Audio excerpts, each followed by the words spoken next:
Hi guys, so it's me, Amara Amenyar. So, nandito si Jack kasama ako because matutulog na kami. 12 na nga eh, I mean 10 na. So, bukas din kasi pupunta yung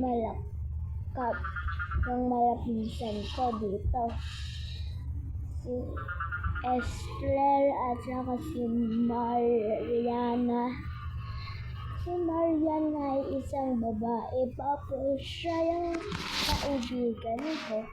Si Esther, kaibigan ng ni Jack.